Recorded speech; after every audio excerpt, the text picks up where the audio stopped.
Стартапы. Стартапы бывают разными, и только малое их количество становится успешными. Среди них я могу выделить очки виртуальной реальности Oculus Rift. Команда собрала на них деньги на краудфандинговой платформе Kickstarter за 30 дней, а компания Facebook, увидев успех очков, выкупил компанию за 2 миллиарда американских долларов. Хорошим примером также могут послужить смарт-часы Pebble. Они очень были популярны в свое время, и их хотел каждый. Но бывают и успешные проекты, от которых остается заметный след в антииндустрии, но про компанию, который предложил ту самую идею и реализовал прототип, просто забыли. Одним из таких стартапов был Nextbit Robin, смартфон, на котором никогда не заканчивалось место. Данный телефон совершенно случайно попал ко мне в руки, и сегодня я расскажу о полной истории проекта, состояние телефона в 2023 году и как он повлиял на Google и Apple напрямую. Компания Nextbit была основана в 2013 году Томом Моссом и Майклом Ченом. Оба раньше трудились над Android в компании Google. О работе внутри компании до выхода на рынок смартфонов, увы, ничего не известно. Только лишь то, что в конце 2014 года они выпустили приложение Nextbit Beiton, который был по сути аналогом Handoff на iPhone. Он давал синхронизировать данные приложений между устройствами, и с помощью него можно было начать работу на одном устройстве и продолжить ее на другом. Но это еще цветочки, просто демонстрация того, что умела компания. В сентябре 2015 года была запущена кампания на платформе Kickstarter на смартфон Nextbit Robin, и тогда в соцсетях и СМИ этот смартфон сильно завирусился. Главной фишкой данного смартфона — это крепкая связка облака с хранилищем телефона. Ненужные фотографии, видео и приложения выгружались в облако, а если нужно было что-то открыть, то приложение выгружалось обратно за считанные секунды и запускалось, будто оно всегда стояло на смартфоне. И что бы вы думали, идея понравилась пользователям. И на Kickstarter они собрали нужную сумму в $500 тысяч буквально за 12 часов. А за 3 недели получилось собрать 1 миллион с ниточкой. Цель выполнена, осталось допилить софт, отправить телефон на производство и интриговать пользователей фотками Робина в Твиттере.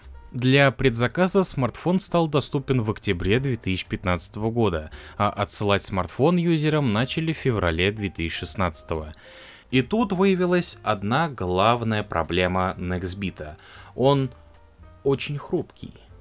Корпус смартфона был собран полностью из пластика, и на нем нет никаких железных элементов. И если iPhone 6 Plus гнулся из-за слабого металла, то Robin ломался из-за дизайна.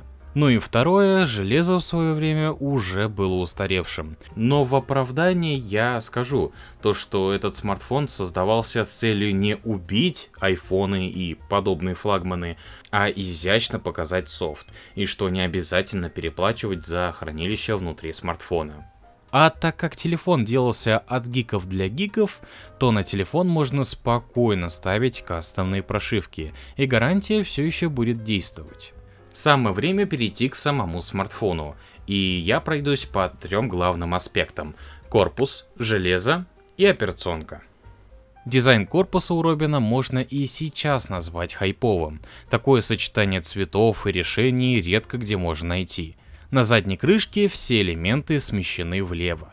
Под облачком есть 4 светодиода, а на передней части сетки динамиков, селфи-камера и отверстия с различными датчиками. Ну и сам корпус, как я уже упоминал ранее, очень хрупкий и пластиковый, и это очень хорошо продемонстрировал Jerry Rig Everything. Характеристики тут такие: Snapdragon 808, 3 ГБ оперативной памяти и 32 ГБ встроенного хранилища.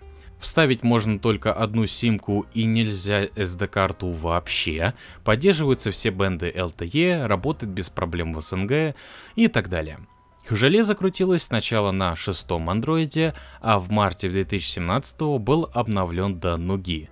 Стоковая прошивка была почти что чистой, и единственное, что я заметил по сравнению с AOSP, это другой дизайн кнопок навигации и иконок приложений, цветовой акцент, свои встроенные сервисы и мелкие изменения в дизайне, например, блюр шторки статус-бара. В общем, на бумаге все хорошо, но как же этот смартфон чувствует себя в 2023 году?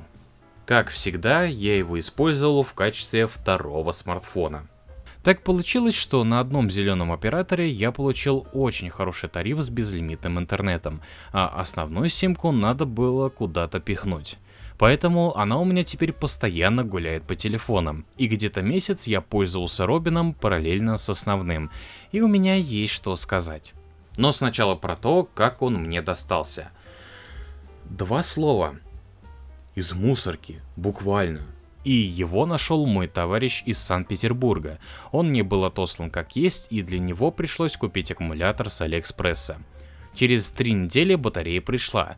Я ее самостоятельно заменил, поставил нужные программы и пользовался некоторое время. Во-первых, это самый обычный Android смартфон, и на нем, кроме облачного хранилища, ничего необычного просто нет. Тут минимум изменений. И несмотря на то, что загрузчик здесь разблокируется одним подключением телефона к компьютеру и вводом команды, приложения банков работают нормально. Также и с приложениями разных соцсетей. Короче, с поддержкой приложений тут все нормально, даже на 7-м андроиде. Ну, возможно, кроме игр. И если стоковая прошивка вам больше не нравится, то Lineage OS официально поддерживает этот смартфон, и на Робина можно спокойно поставить Android 11. Камера снимает как обычно, поддерживается запись видео в 4К и нет никакой стабилизации. Вот так снимает Робин Nextbit. Все темное, зато небо белое и все еще пересвеченное. Если, конечно, опуститься вниз, то все нормально. Но это что-то не тянет на 4К качество. Но фото при хороших условиях съемки получаются отличными. Отличился он еще и в Telegram. Там кружки записываются, будто ты в руках держишь пиксель.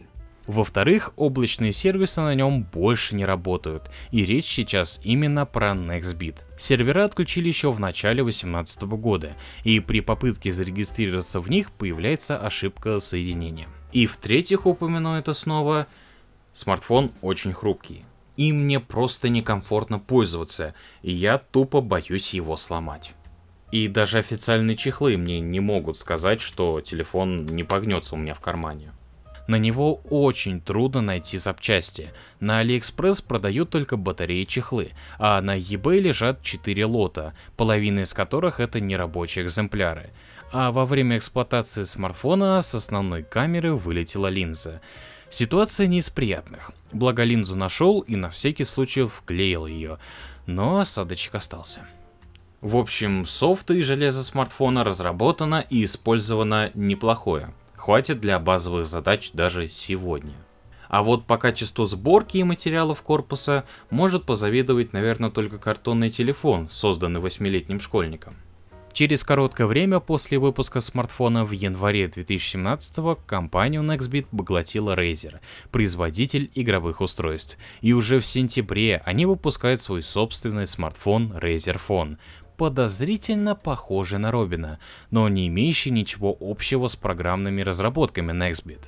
А знаете почему? Потому что то самое умное облако в итоге добавили в Android 8 или Oreo и iOS 11. В них теперь также можно выгрузить ненужные приложения и фото. Цель Робина и заключалась в том, чтобы изменить мир смартфонов и показать людям иной способ решения проблемы недостатка места.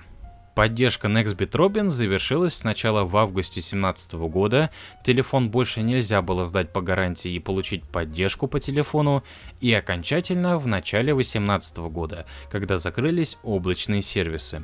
Нельзя сказать, что смартфон вышел неудачным. Да, он был хрупким, слабым, им невозможно пользоваться, наверное. Однако он в первую очередь удивлял пользователей софтом и идеей. И у них получилось произвести впечатление не только у пользователей, но и у больших корпораций. Мне кажется, это все-таки успех, но про Nextbit Robin незаслуженно забыли. Что ж, видео подошло к концу. Ставьте лайки, подписывайтесь на канал, а также оставляйте свое мнение в комментариях. Также вы можете поддержать автора денежкой, реквизиты в описании, и подписаться на Boosty ради эксклюзивного контента. А с вами был Володя, и всем пока!